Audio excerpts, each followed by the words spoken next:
Hi everyone. We're just waiting a bit. We're just working out a little bit of technicals out here. Good afternoon. I hope all of you all are doing really well. So it's an amazing day today. We're in Pune. We're in Symbiosis at the Simbi Bake at the Simbi Bake.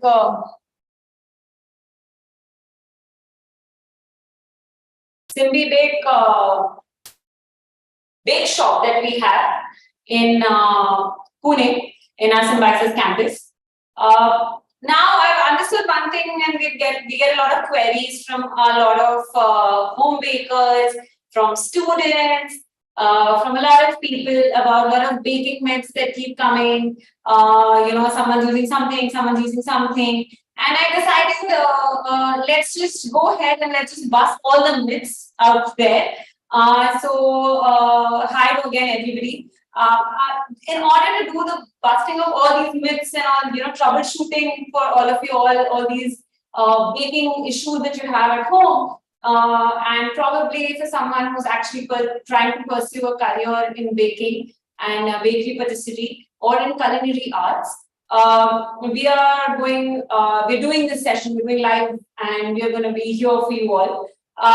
To assist me with all of this, I'm going to be interviewing today Chef Pankaj Deshpande, who's at SSCA. He's been with Symbiosis School of Culinary Arts for 6 years now and counting. He's been into teaching for 8 years, and I think it's a testament to have him here today. And we're so lucky and honored to have him, help us and solve all our problems. He's been into the industry of baking and patisserie for more than a decade now, almost 14 to 15 years now. And I think it's phenomenal. And the amount of experience that he brings for all of us is amazing. Good afternoon, Chef Pankaj. We would love to have you here. Thank you so much for coming today, and thank you so much for doing this for all of us. Hello and good afternoon, everyone. Yeah, a little bit of technicalities, but I think we'll go ahead and we'll start. You want me to sit or stand? If you could stand, it was either whichever is comfortable for you. Chef always.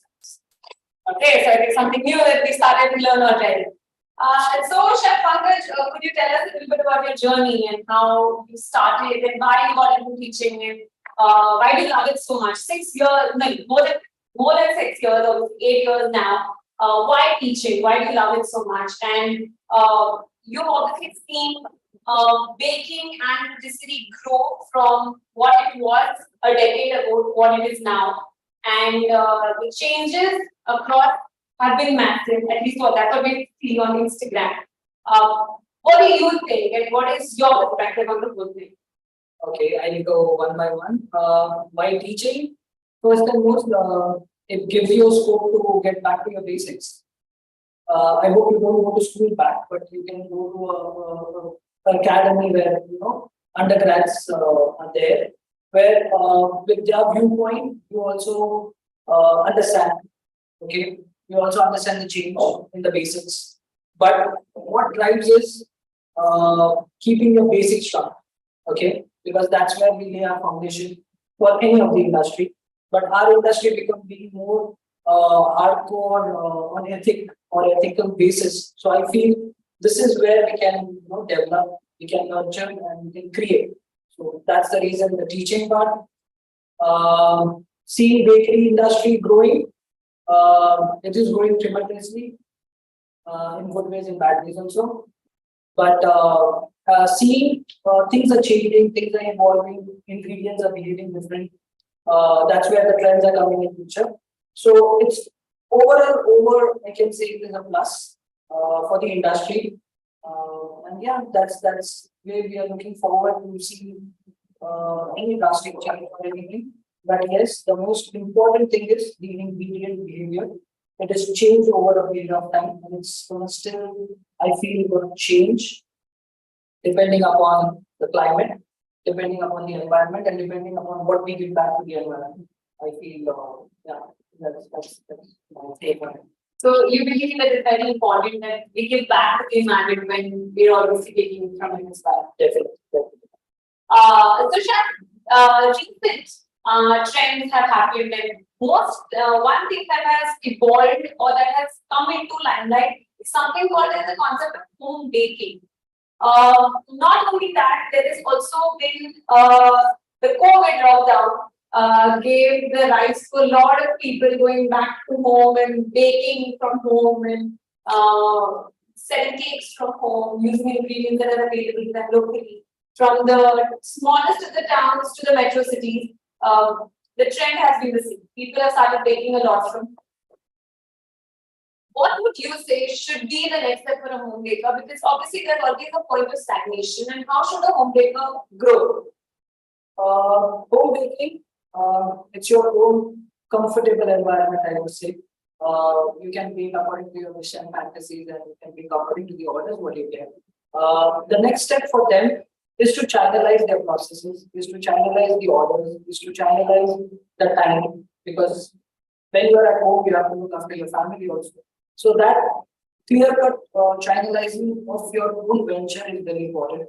And about the ingredients, try and learn a little more. Try and do some courses, not like an extravagant course, but try and do small courses which will help you to improve.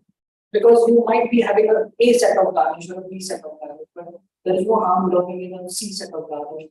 There is no harm in learning some other technique which might ease out your work. So you should give it a try. Start learning, not from the media point of view, but doing actual hands-on and learning from different people. Okay, nowadays it's so easy to enroll in an online course also, but that course also should give you something which you can practice back at your home, which will help you to grow your business and make you more successful.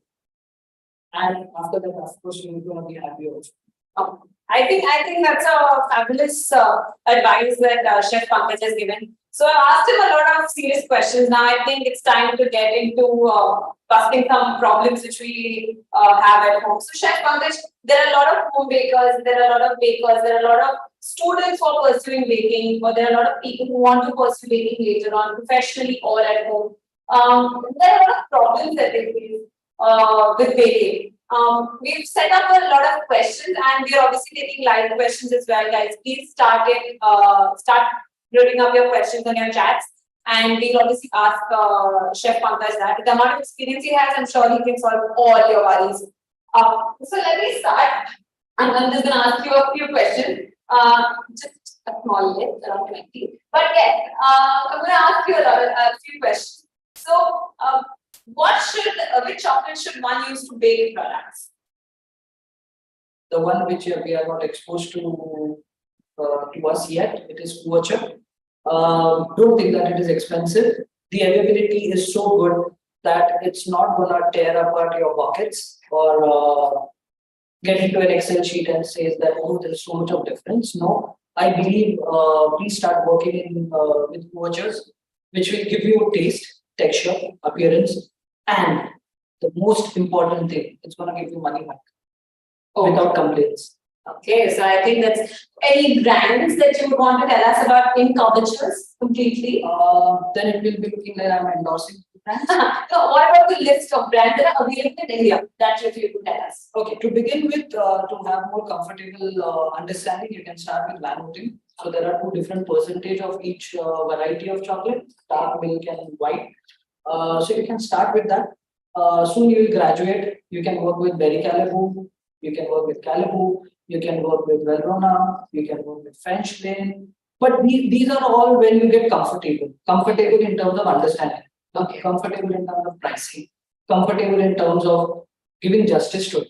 You can't just melt the chocolate and start using it. Right. You need to respect the ingredients. So I think it's not I think we are safe to say that India has obviously opened its markets, and now we're getting a lot more chocolates coming in from abroad as well. Good chocolates, in fact, which are coming in from abroad, which are helping us to grow our pastry and bakery industry more and more. Okay. Can we use granulated sugar instead of caster sugar if a recipe calls for it? You can. There is no harm. So basically, the castor sugar, it's its availability. Earlier, was there an availability? Yes, there was an availability. But what about the cost? Right. Right now, it is at par of your grain sugar. Okay. And it is available 365 days in any supermarket, in any grocery store, in a local store. So it's your understanding. But a tip which I would like to share is always check the grain size. Okay. If you are able to get a constant grain size for a year, then your recipe is tuned for it.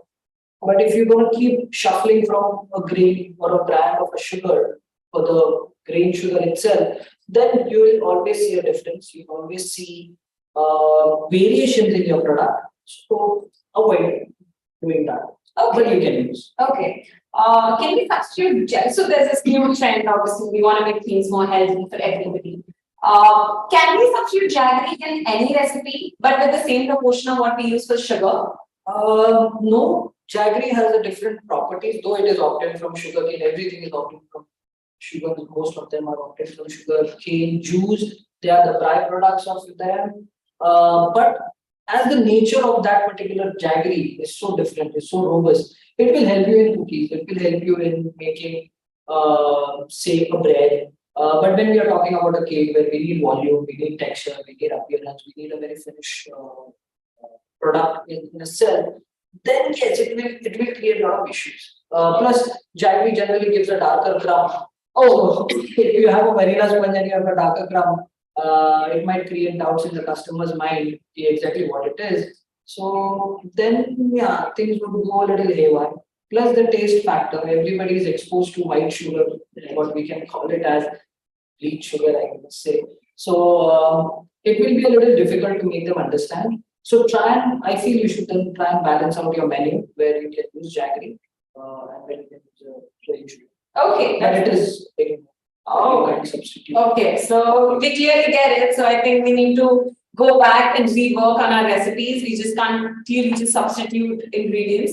Can we substitute on the terms of substituting ingredients? Can we substitute whole wheat flour for refined flour or maida or all-purpose flour that's available easily in the market in any recipe? Not any recipe. You can't remove Virat Kohli from Indian cricket. Oh my God, there's a sensitive topic there, right there. Okay. Same thing. But whole wheat flour you can use in cookies because cookies doesn't need that much volume. They need that much rice. So I feel cookies can be made with whole wheat flour or any whole wheat flour. And when it comes down to breads, yes, you can make 100% whole wheat bread. But when we talk about cakes or French pastries, I don't think so. They accept that ingredient with open arms. That's important to hear that. Okay. Now, this is, I think, one of the most asked questions across all the industry, from all the people I know. Is egg important in baking and patisserie, and can it be substituted? A lot of books doesn't say that the eggs can be substituted, but a lot of media-oriented things say that it can be substituted. A lot of Google information says it can be substituted. So when it comes down to books, answer is no. But when it comes down to all these media sources, yes, it can be, but it will not give you that stability what an egg gives it to you. But yes, you can work. Okay, guys, that's one thing there that we've totally busted. So it can be substituted depending on the recipe and depending on understanding where the egg comes, why the egg is used in the recipe.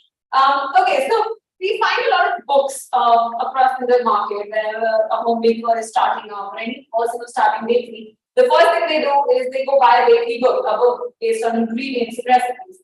But now there's one thing. There's something that the recipes in those books are in cups, whereas somewhere it's in drams. Which one is more preferred and why should we choose one over the other?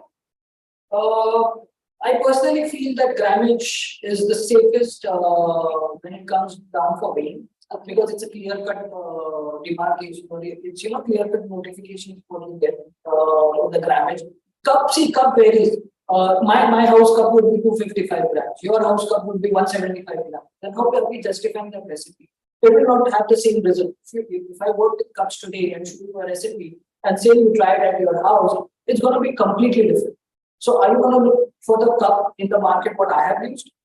Then you are trying to unnecessarily travel into the market, or you're trying to have an excuse to go into the market, which is good thing I feel, but it will not be the same. But the grammage will be same, right? If I weigh 10 grams, at your end also it will be 10 grams. So I feel the grammage is better, consistent. Okay, so clearly you heard it. Guys, go get the weighing scales. Not for the kitchens now. This time we're baking. Okay, one of the most controversial questions: which is the best oven to use at home to bake or to start baking at home? First, find the space because the kitchen is not yours. It all depends upon what you're aiming for. If you're aiming for a family baking, then any OTG from any brand works fine, depending upon the body of the oven, the point size of the oven. Okay, so that way. But if you say you have a very fancy kitchen, then definitely there are built-in ovens, which is a new concept coming up, or rather they're already in the market. So they are all convection modes. So you can use that. But I'm not going to suggest microwave convection. It's big no-no. Let microwave do microwave job, and let a convection oven do a convection oven job. Or if you're trying to buy an OTG, it will do oven, like it will toast, grill, and everything, and bake also. So I feel that way you can pick up a call. Okay, And be very wise. Very wise. so it's from him. So let's just not deviate from that for sure. Chef, now over the years, a lot of remixes have come into the market. For a person who's starting to bake, initial stages, where having a failure can actually demotivate you. Would you suggest to start with premixes, or would you suggest that premixes should just be an alternate to use maybe later in a contingency situation? I guess the contingency situation sounds a very fancy word.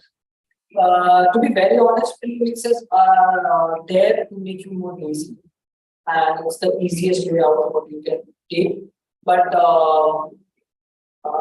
I feel that if you really want to learn baking, you should try SSC.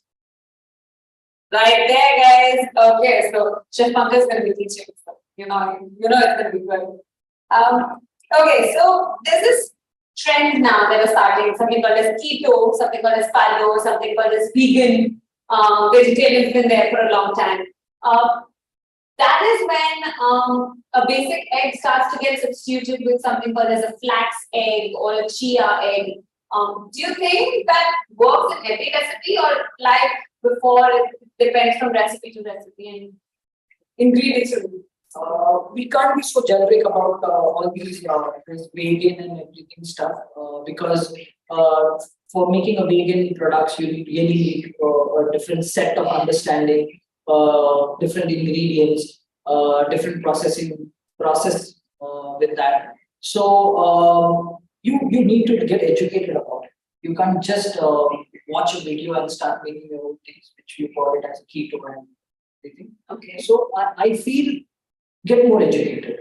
Okay, so I think going back to basics, like Chef had said in the beginning only, that get your theory going, get the basics right, and then go ahead and jump on the trend wagon.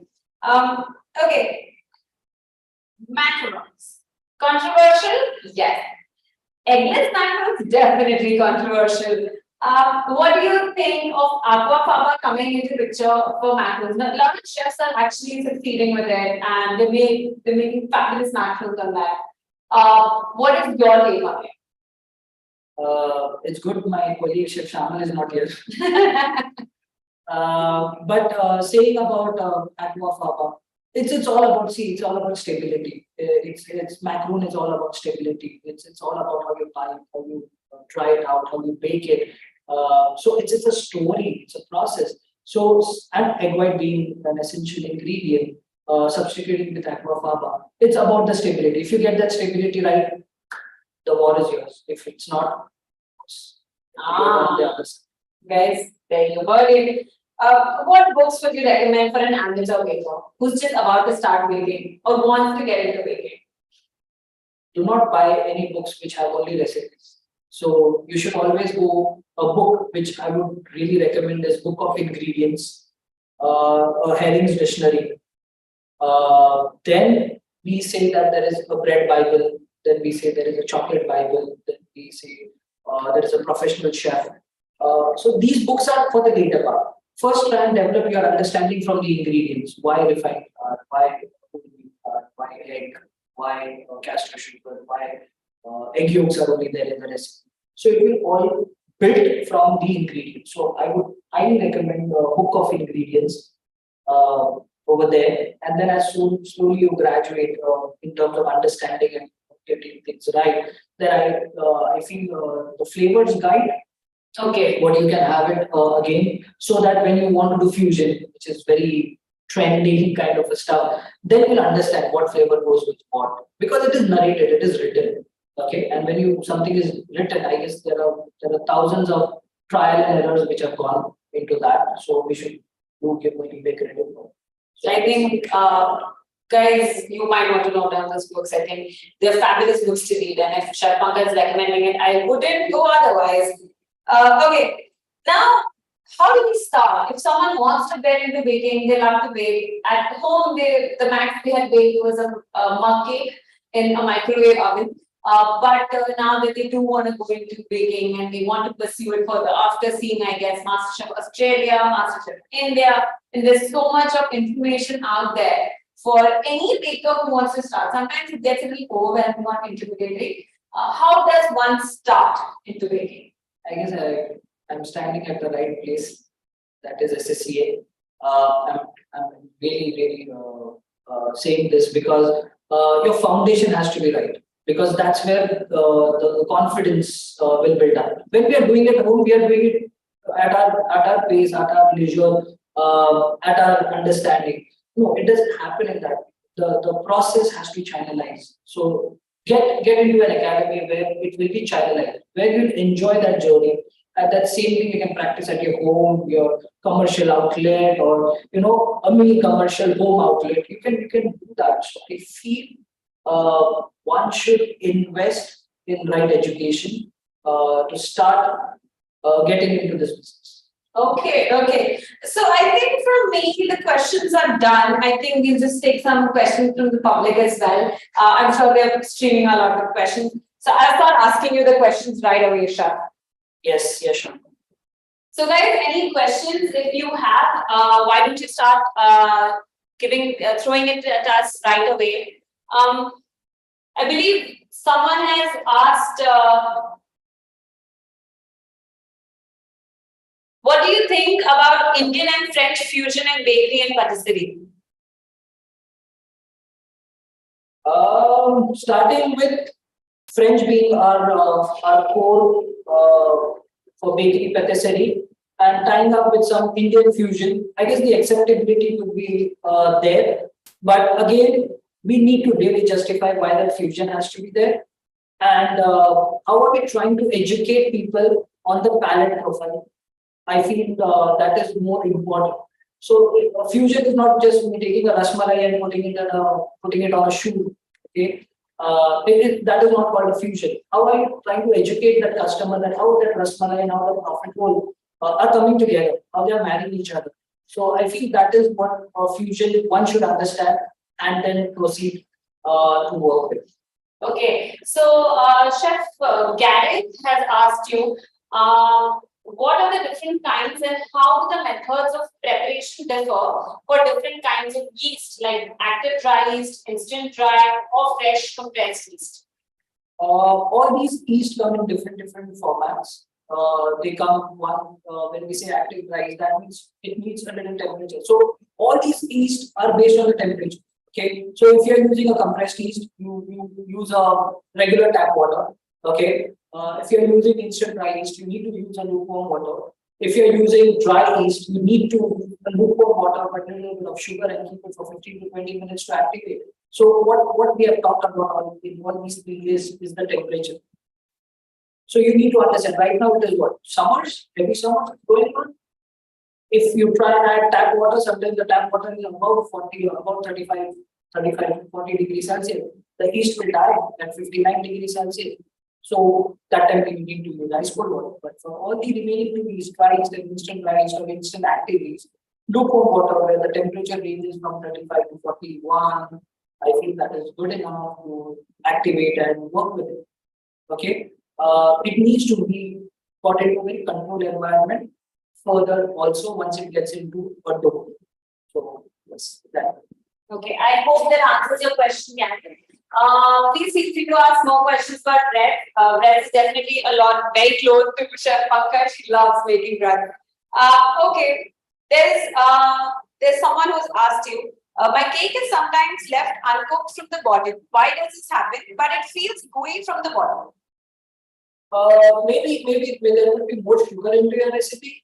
Second, the bottom point of your oven is not hitting the right temperature, so get it checked by a good, say, electrician. If the coil is working fine or not, there are sometimes hot spot and cold spot in the oven. So try and find that out before you call an electrician also.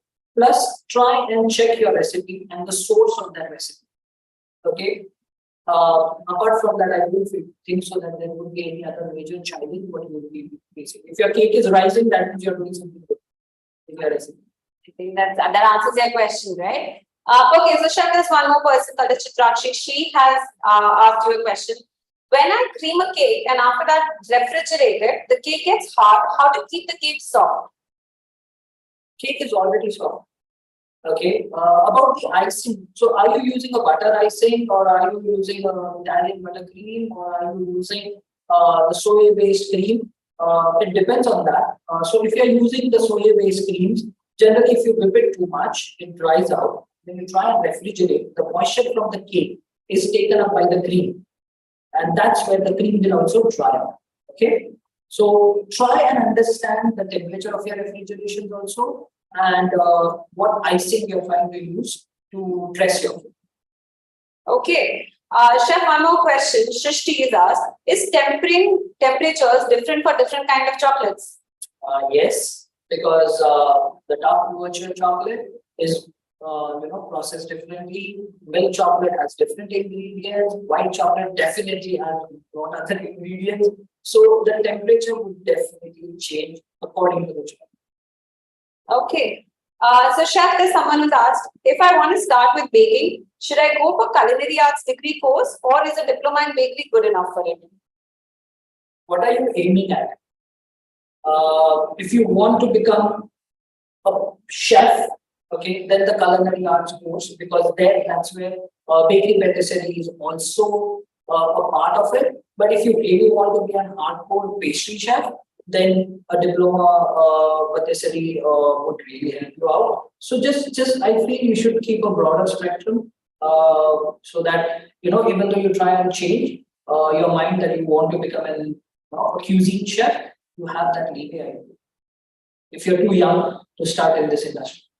Okay, I hope that answers your question, Ruli.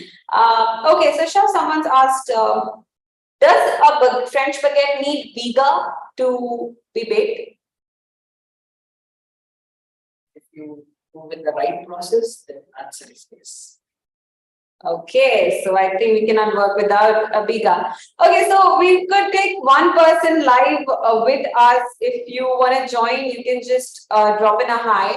And we would love to take you live with Chef Pankaj as well. And he can answer if you have any questions or if any problems that you face during baking. Chef, one person's asked, what's a better course, hotel management or culinary arts? Again, see, hotel management, that's where we come from. Okay, we had never a chance of dedicating ourselves to have a proper culinary education, because that time the culinary arts program was not so much publicized, or it was not so much front of the house.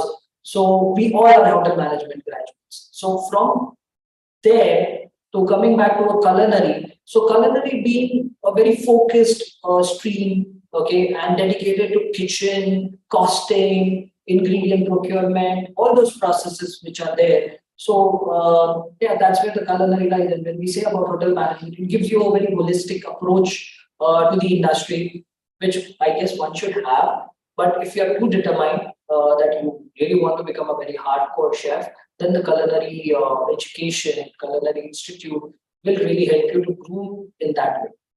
And everybody climbs up the ladder. It's just your hard work, which is to be there. That's what I feel. I think that's very important. Okay, so Chef, we'll take one person live with you.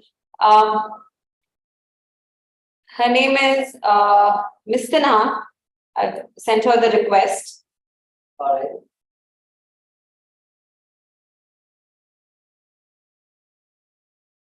Hi, Chitrakshi, could you send us the request to be a part of the live? Then we can easily accept the request.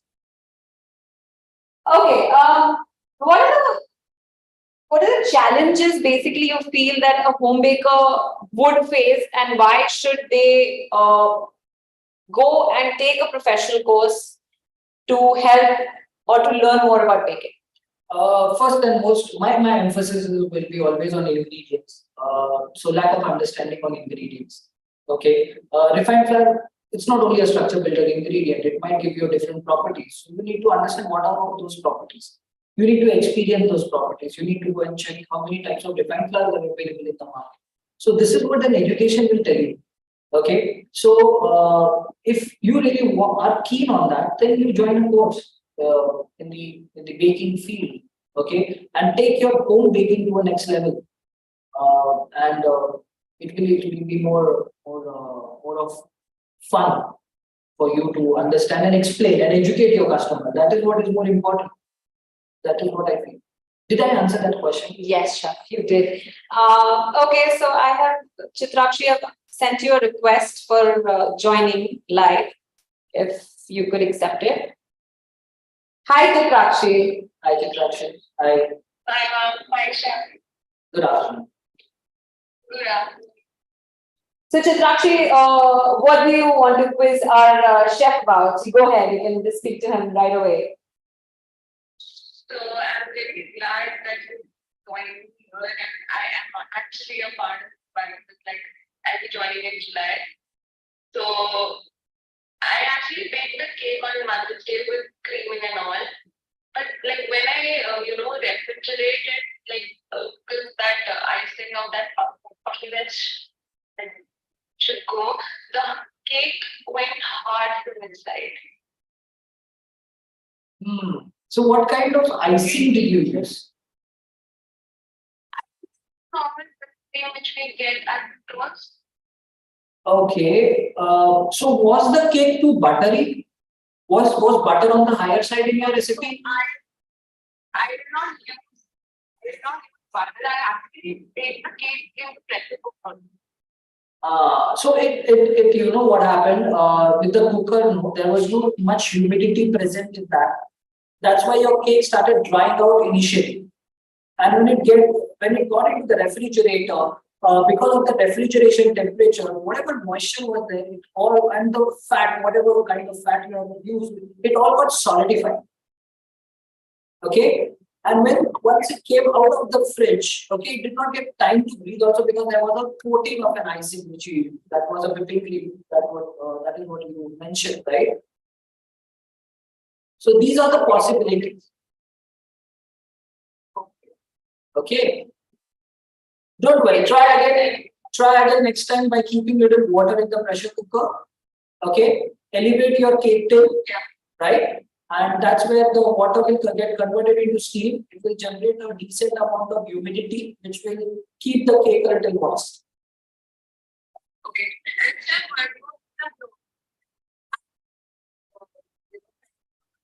When I like bake the cake in pressure cooker also. But like if I keep my cake properly outside and pressure cooker cake,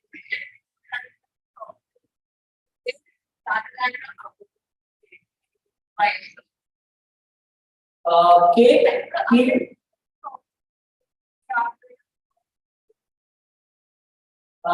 First and most, all these products, please treat them as perishables. You should make your cake so yummy that it should not go back into the fridge for 2 days.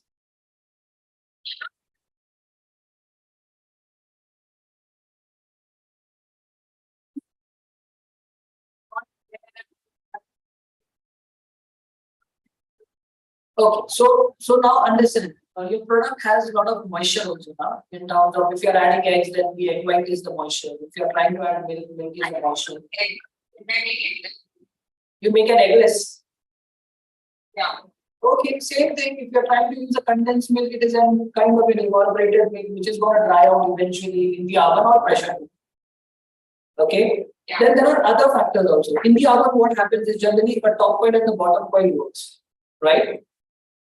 So the kind of the humidity or the kind of temperature what that particular cake gets, it's more controlled than in a pressure cooker. Pressure cooker is an aluminium cooker, right? It's not a steel cooker. And so they both differently generate the heat, and that's where the cake moisture gets driven off or it's still stable. So that is the whole point.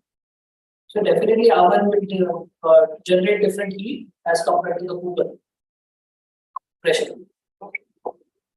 Thank you, Chef. Don't worry, you come down to SSC. Thank you so much, Sakshi. Thank you so much. Thank you. Okay. So Chef, someone has, okay, we have Roli also with us who's joined us live. Hi, Roli. Good afternoon.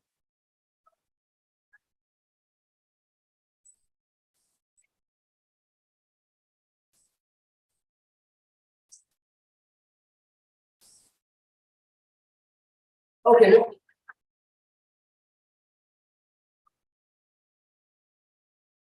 That's why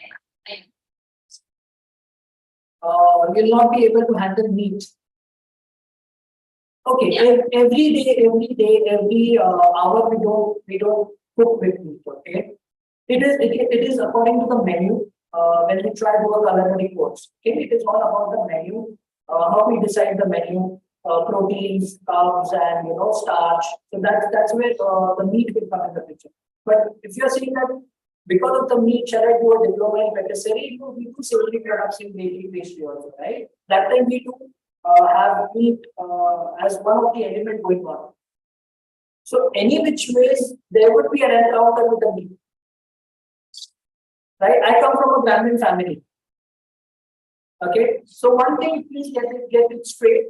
Don't get your religion or don't get into all this. Understand, cook. Let's cook better things to give it out. So it's up to you. Bakery pastry will not have that much of things going on. So if you feel that getting into a diploma course will help you out in the longer run, then you can join that. Or if you want to understand the complete process of cooking, then I feel culinary arts would be a better program for you. thank you so much. Thank you. Thank you, Roli. Thank you so much for coming on. Thank you. So, Chef, there's someone who's asked, my question is, which is the hardest cake and the easiest cake that you have made in your career? Or in your entire cake journey? I feel every cake or whatever I bake, it's difficult. Chef, you can't be saying that. No, because sometimes an ingredient might trick you, sometimes an electricity might trick you, sometimes the egg might trick you. So you have to be awake every time you make. And every time you have to be making sure that I'm doing the right process. I'm weighing right. I'm folding the ingredient properly. I'm trying to load the products in a preheated oven. So it's a process. It cannot be said that, wake me up and I'll make a cake in my dreams. I can make a cake in a dream, but I can't feed somebody with that dream. So that's where I feel you should take it up. So yeah, every cake is good. Okay, so I mean, if Chef is saying that now, I'm getting a little worried, but it's okay, I guess. If I get Chef's guidance, like why not? Okay, Chef, there's one more question. Is it compulsory to use a hand whisk for beating the eggs and sugar for the brownies, or can we use the electric blender or a whisk? I'm guessing after you said whisk, as both give different results. Okay, the answer I've got it. Both gives a different result. So see, again, when we whip, okay, we understand that how many strokes is going to take, right? But when we are working with a hand blender, you're just randomly, mixing it round and round. You don't know how much strokes does it took. You don't know the difference in the consistency which started arriving within a half a minute or a minute or 2 minutes, right? So you should start beating the mixture with a whisk so that you understand. Once your eye starts telling, okay, after this process, this mixture is getting done, that time you introduce a hand blender, okay? And once you feel okay, now this is right, then we go with the planetary mixer. That's again a process thing I feel. Right? Chef, I think you also believe in the same. Yes, totally. So I think it's a stage-wise answer. You start from phase one and you move to the senior phases of whisking, and Chef totally vouches for that. I think we'll take one more last question if anyone has it, and then we'll head. But guys, we have one announcement to make. We have a live brownie baking session with Chef Pankaj tomorrow. I hope all of you all can easily join us. And we'll be sending the recipes out today. If you are interested, just DM us on Instagram or on Facebook. You can even message us on LinkedIn. And we'll definitely send you the recipe with via email. So, Chef, I have one more question. Why should one come to SSCA over other institutes for learning baking and patisserie or culinary arts or hospitality and culinary management? Why? First and most, the kind of infrastructure which is built, it is futuristic ready. Second, all over here are the faculty, the staff, the admin staff, director, sir. Everybody has one thing in common, that they take the culinary business or the food business or the hospitality business very seriously. Second, we groom our students in such a way where they don't lack if they reach to any corner or any part of the world, or who's going to work with a French chef or a Belgian chef or a European chef or an Indian chef also. They are ready to work with them. They are ready to take up that job. They are ready to take up that challenge, I can say. That is another thing. Then the campus is located in a very beautiful landscape where, it's a pet-friendly campus, right? Plus, the greenery around is so beautiful that every time when you wake up and you start your journey from your hosting rooms to the kitchen, you feel energetic, you feel fresh. And once you're there into the kitchen, it's a complete different scenario altogether, because then you see a lot of ingredients, you will see a lot of briefing, you will see a lot of interaction, you will see a lot of dialogue delivery taking place. Theory classes are more interactive. So that's how SSCA becomes a unique learning center for all the budding chefs who want to venture out, the cook into them, and then taking that journey from cook to a chef, where SSCA will really bring it to a reality. That's how I can put it across, by being associated with Symbiosis for so many years. Yeah, it's a fun thing. We should at least visit the campus and check the facilities. It's a beautiful scene. I'm standing right here. A lot of entrepreneurs can be seen. Safety products, donuts, right? This is all what you can learn. This is what we have to offer you. So join us. Oh, that sounds great. So Chef, one because it's very interesting. Harsh, who joined us on YouTube, has asked that if I could attend SSCA, would I get to taste what you bake? Good afternoon, Harshit. Definitely, yes. We as cooks, we always taste the food. We don't eat the food. Yeah, tasting. Definitely. Why not? Oh, and then we'll also taste what you eat. Harshit, see, it has to be a two-way deal. Okay, so there's one last question that's come up. How to fix a split whipped cream, and why does it split if it does? First and most, if the whipping cream if it's not kept at the right temperature, first and most, whatever it is always to be kept frozen. Second, if you're thawing it out, then you should thaw according to your requirement. Second, it splits because of the temperature. That means you're trying to whisk it or blitz it on a very high temperature or at a very high RPM. That's where it will split. Is there any way which you can rectify the curdle cream? As far as my knowledge, answer is no. If you want to rectify these points, which is the cream kept at the right temperature for thaw, whatever you want, and start from a slow speed, gradually increase the speed, and whatever cream is whipped, try and keep it refrigerated and use it according to your recipe. Okay. Thank you so much, Chef, for joining us today. Thank you so much. It was a pleasure.